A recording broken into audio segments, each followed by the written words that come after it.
junto. Unimed João Pessoa. Cuidar de você. Esse é o plano. Bom dia! O programa Saúde Você está no ar. Sejam muito bem-vindos. Na edição de hoje vamos falar sobre a Síndrome do Domingo. Já ouviu falar? A gente vai falar sobre este assunto daqui a pouquinho. E mais, Janeiro Branco, mês de conscientização à saúde mental. A gente vai conversar com um psiquiatra, tá? Para saber mais sobre este problema que é tão frequente e não é frescura não, viu? Fica comigo, Saúde Você tá no ar.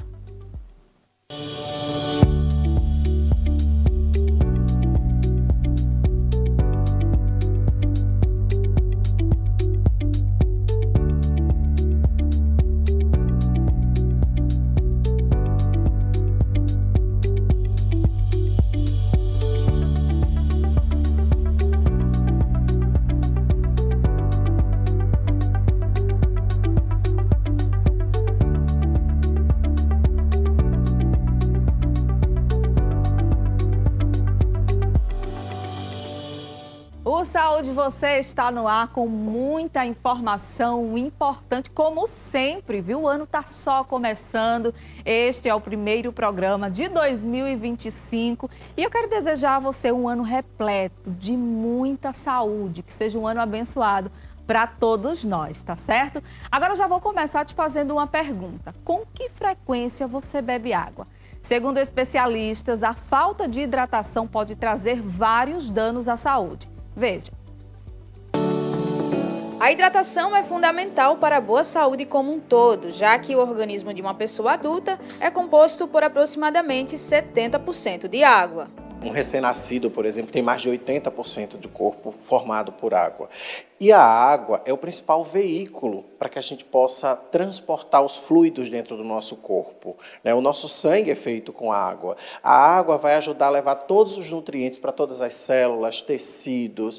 E é justamente esse líquido que vai fazer com que a gente consiga eliminar, através da urina, todas as impurezas que a gente detém dentro do nosso corpo. De acordo com a Organização Mundial da Saúde, o cálculo de quanto de água devemos beber todos os dias é mais simples do que parece. Existe um cálculo que a Organização Mundial de Saúde recomenda que a gente multiplique o nosso peso por 0,30 mililitros de água a cada quilo. Nas regiões onde são mais calorosas, mais quentes, aqui no Nordeste, por exemplo, esse cálculo passa para 35 mililitros. Então, uma pessoa de 60 quilos, por exemplo, a gente vai multiplicar 35 por 60, essa pessoa vai precisar tomar em torno de 2,1 litros de água. 2 litros de água. Uma pessoa de 70 quilos vai precisar tomar mais ou menos 2,5 litros de água.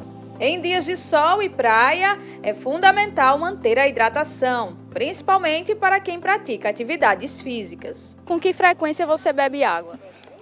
Umas 10 vezes no mínimo por dia, na faixa de uns 2 a 3 litros de água por dia. Quem sabe a importância do consumo diário de água, mesmo longe de casa, tem uma garrafinha sempre à mão. Aqui na praia, no mínimo, assim, cada uma hora eu tomo água. Até porque eu sou do sul, lá agora, nessa época, assim, é mais difícil tomar água. Mas no verão, eu chego a tomar até 3 litros. E quem leva os filhos para a praia já sabe que tem que ir preparado. Porque caso não encontre água em qualquer lugar, então a gente sempre tem que estar com a água para que quando eles, mesmo que eles não peçam, a gente tem que estar sempre dando um pouquinho. Você gosta muito de beber água? Eu gosto. Você sabe quantas garrafinhas dessa você bebe por dia? Eu bebo 50 mil.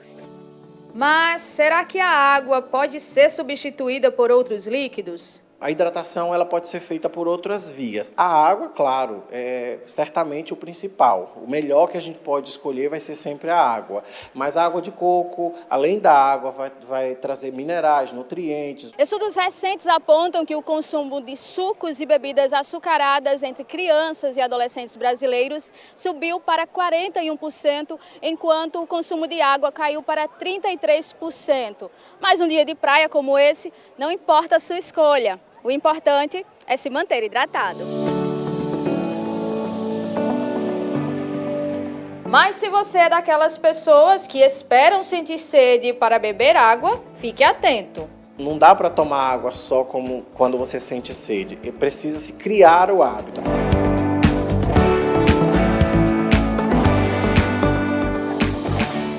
Minha gente, não deixa de beber água não, tá? Beber água é importantíssimo. Se você não tem esse hábito ou acaba esquecendo, coloca aí no teu celular, já tem aplicativos que te lembram o momento de beber água, tá certo? Deixa aquela garrafinha ali do seu lado e é muito importante porque aqui em João Pessoa o calor que faz tem que estar hidratado, tá? Bora mudar de assunto? Estima-se que a cada 100 pessoas, ao menos 30 sofrerão ou sofrem, né, em algum momento da vida de problemas de saúde mental. Mas como identificar os sintomas e qual o momento certo de procurar um especialista? Para falar sobre este assunto, a gente recebe aqui no estúdio o médico psiquiatra Tiago Guedes, que já está aqui com a gente para falar desse assunto tão importante. Primeiramente, doutor, seja muito bem-vindo. Bom dia para o senhor. Bom dia, muito obrigado pelo convite. Pois é, janeiro, né? Começando o ano, a gente precisa falar sobre saúde mental.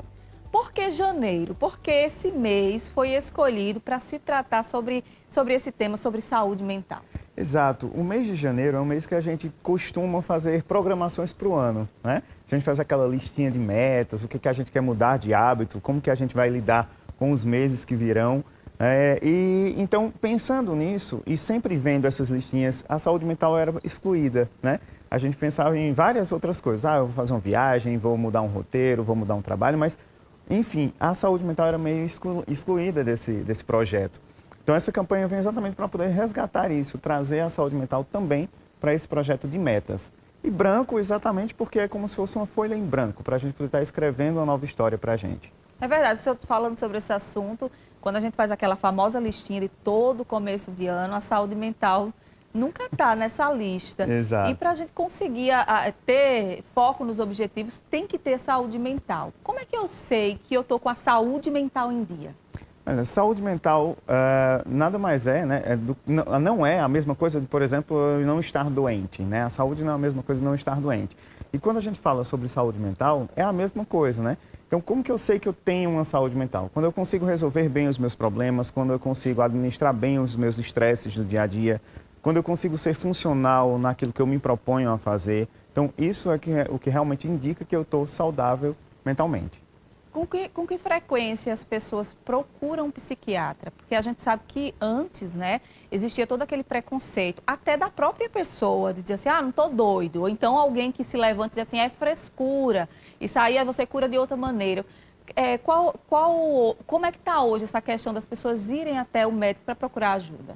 Olha, ainda bem, né? Eu já atuo na psiquiatria já há algum tempo e eu percebo realmente que hoje tem aumentado mais essa busca e muitas vezes numa dúvida, será que eu estou bem mesmo, né? Será que eu preciso de uma avaliação para saber se realmente estou saudável, se eu preciso estar tomando alguma medicação, se eu preciso fazer uma terapia? Então, essa busca tem acontecido um pouco mais, né? As pessoas também parecem ter adoecido, parecem não, são dados, né? Elas têm adoecido um pouco mais, até pela rotina frenética que a gente vem enfrentando, né? Então, isso termina fazendo com que a pauta da saúde mental, a mídia tem ajudado também muito nisso, né? Então, a gente está quebrando um pouco esses estigmas. E aí, quais são as doenças que afetam a mente? Muito se fala de depressão, de ansiedade, mas tem outras? São muitas, né? Nós temos um livro gigantesco sobre os transtornos mentais, indicando quais são esses transtornos, né? Então, inclui ansiedade, fobias, toque, depressão, insônia, problemas alimentares, transtornos alimentares, né, como bulimia, anorexia, compulsão alimentar. Então, envolve realmente, é muito amplo, né? A saúde mental realmente é muito amplo. E tem um público específico que é mais afetado, uma faixa etária, ou pode acontecer em qualquer faixa etária, desde criança até na fase adulta e até a velhice? Atinge da criança até o idoso e isso vai variar muito de transtorno a transtorno, né? Por exemplo, tem alguns transtornos que são mais comuns em mulheres, outros mais em homens, outros mais da infância, né? Outros que a criança já nasce com essa predisposição muito forte, né? Então, a gente tem a questão do autismo, que já é também um transtorno tratado pela psiquiatria e que vem desde o neurodesenvolvimento, né? Desde a infância. Então, temos a demência de Alzheimer, que também é tratado pela psiquiatria, né? E que também já atinge a faixa etária mais idosa. Então, assim, a gente é muito amplo, assim, as idades também. Você falou das crianças. A gente sabe que a gente está numa geração que tem acesso à tela, é TV, é computador, é celular, e as crianças ficam presas. Essas crianças podem ter maior probabilidade de terem doenças mentais? Eu não consigo te afirmar a maior probabilidade, mas talvez uma maior dificuldade de ter essa resiliência que nos dá a saúde mental, né? Então, a lidar com situações do dia a dia, cotidianas, a ter uma resistência maior à frustração, né? A ter uma necessidade muito mais rápido, né, de resolver problemas que não são necessariamente resolvidos tão rápido assim, então se frustra com mais facilidade. A gente tem que ter um pouquinho de cuidado com as telas nesse sentido. Aí o senhor me corrige agora se eu estiver errado. Muita gente diz que a depressão é uma tristeza profunda. E a tristeza, como é que diferencia, então, a tristeza da depressão? Depressão, na verdade, ela é como se fosse uma síndrome, ela tem vários sintomas associados, né? A tristeza, ela pode estar presente dentro da depressão. Isso é muito interessante porque nem sempre uma pessoa que está deprimida está necessariamente triste. Tá? Então, a tristeza ela é uma característica muito importante, muito presente na depressão, mas ela não é tão obrigatória assim. Às vezes, ela é substituída pela irritabilidade. Sabe aquela pessoa que é sempre muito irritada, que está sempre no cantinho ali, que a gente não consegue muito interação, porque está sempre se reclamando? Ali, às vezes, pode ser um sintoma de depressão e que a gente não percebe porque não apresenta essa tristeza, esse choro, a melancolia, né? Então, a depressão ela é mais ampla, né? Ela atinge várias outras questões que não só a tristeza. Então, ela vai ser um transtorno do humor, que vai afetar tanto a rotina do sono, por exemplo, da alimentação, da vontade, da iniciativa, da energia da pessoa indo levantar da cama e fazer suas atividades, né? Vai deixar você mais improdutivo, com mais dificuldade de realizar suas tarefas do dia a dia, sem vontade de viver mesmo, né? Sem energia para a vida. A tristeza é algo mais pontual, muitas vezes acontece devido a algum fator específico. E a depressão, muitas vezes, ela vem do nada, né? Tanto que as pessoas dizem, poxa, eu tenho tudo e eu estou deprimida, eu não estou conseguindo fazer nada, mas eu tenho uma família bacana, eu tenho condições financeiras, eu viajo, eu tenho um trabalho legal e eu estou deprimido. Porque a depressão não necessariamente tem a ver com esses fatores. E aí, Tiago, a gente não dá para falar de Janeiro Branco sem falar sobre o suicídio. Infelizmente, muitas pessoas tiram a vida, os mais jovens, né, muitos deles também. Por que acontece? O que leva uma pessoa a querer tirar sua própria vida? É a pressão externa. A gente vê agora recentemente casos, né, de atores coreanos que tem sido tão comum o suicídio. Por que isso acontece? O que leva uma pessoa a querer deixar de viver? A grande taxa, a grande porcentagem, né, do número de suicídios acontece muitas vezes pelo algum adoecimento mental prévio, né? E esse adoecimento mental muitas vezes vem, e tem aumentado muito em jovem, como você tem falado, e muitas vezes vem por uma falta de repertório mesmo, né? A gente não sabe resolver o problema, acha que aquele problema vai ser uma coisa muito mais grave do que ele realmente é, né? E aí o adoecimento mental, ele também, por exemplo, com uma depressão, ele atua muito no afeto das pessoas, a gente perde um pouco o afeto, não consegue, a gente se isola, né, emocionalmente. Então, isso termina fazendo com que a gente tenha coragem de cometer esse tipo de ato, né? Então, é sempre muito importante que, se alguém estiver precisando de ajuda, procurar ajuda no local correto, né, para poder realmente evitar esse fim tão trágico. A comunicação, nesse caso, é muito importante. Exato. Dentro de casa, e aí a pessoa, o receptor, quem recebe essa informação, deve tentar fazer com que aquela pessoa, acredite que no momento seja muito difícil, de procurar a ajuda de um especialista, de um médico, para sair daquela situação. Esse é o caminho. Exato, exato. E apoio familiar, né, e psicoterapia, e a gente sabe sempre que o adoecimento mental ele não é questão só médica, só, né, da psiquiatria em si, abrange várias outras áreas, inclusive também a própria saúde física, que é muito importante ser cuidada também. Algumas doenças, por exemplo, um diabetes, né, uma hipertensão, isso pode trazer alguns problemas de saúde mental associado, né, obesidade. Então, a gente precisa realmente ter alguns cuidados também com a nossa saúde física para ter uma boa saúde mental.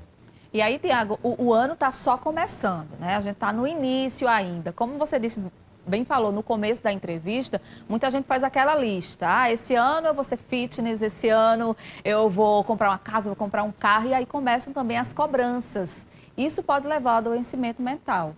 Então, colocar metas que você consiga realmente cumprir. Exato, exato. Eu sempre falo para os meus pacientes, né? Quando a gente vai organizar a nossa rotina do dia a dia, né?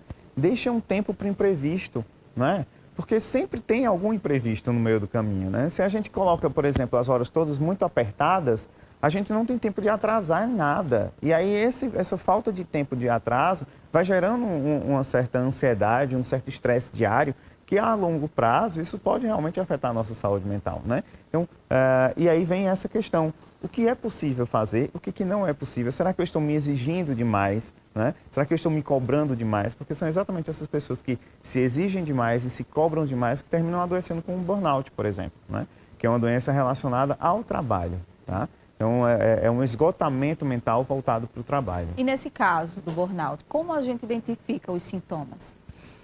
A gente vai ter crises de ansiedade, né? Com taquicardia, sudorese, um pensamento muito negativo em relação ao próprio trabalho, vai perder função, a gente vai deixar de conseguir, vai deixar de produzir, né? A produção vai cair muito. Então, geralmente quem tem um burnout são funcionários, são pessoas, são trabalhadores que têm muito empenho naquilo ali que faz, né? Não é aquela pessoa que vai levando com a barriga e que de repente, estou com burnout, estou cansado. Não, isso provavelmente não é burnout.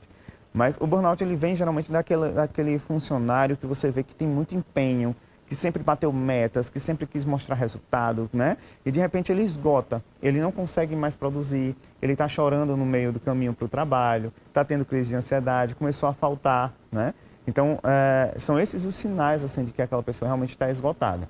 E o tratamento requer realmente um afastamento desse trabalho, o que é muito difícil, tá? Porque alguns pacientes eles são tão fissurados pelo trabalho, né? Eles necessitam tanto daquilo ali para poder se sentir vivo e útil, que eles não conseguem muitas vezes se desligar. A gente dá um certo afastamento e mesmo assim eles ainda ficam buscando saber notícia do trabalho. Não sai daquele grupo do WhatsApp que está ali recebendo mensagens, né? Então, e esse afastamento, né, com a melhora da saúde mental deles, realmente é bem necessário. Um medo que eles têm também em relação ao burnout, quando a gente faz esse afastamento, e esse afastamento é exatamente para que eles procurem qualidade de vida, então vá à praia, vá a uma festa, encontre os amigos, saia de casa. Esqueça o trabalho Esqueça o trabalho. E aí eles fazem, mas e se me virem no meio da rua? E se alguém bater uma foto comigo na praia? Isso aí é importante você falar sobre isso. Será que vão pensar que eu estou fingindo? E aí, eu não estou de atestado, mas como é que eu vou para uma festa e de repente o meu chefe, o patrão vê? Como é que vai ser? Eu vou perder o emprego? Exato, exato. Só que essa parte, né, dessa socialização, desse descanso, ele faz parte do próprio tratamento. A gente indica que o paciente faça isso, tá? Então, se você está vendo alguém afastado por burnout na praia, que bom, vai lá, cumprimenta, dá um abraço, porque ele está conseguindo sair de casa, ele está conseguindo se desligar um pouquinho do trabalho e aquilo ali vai ser muito bom para que ele volte a ser funcional como ele já foi no passado. Muito obrigada, viu, pela sua participação neste programa, por ter compartilhado também a sua experiência aqui com a gente.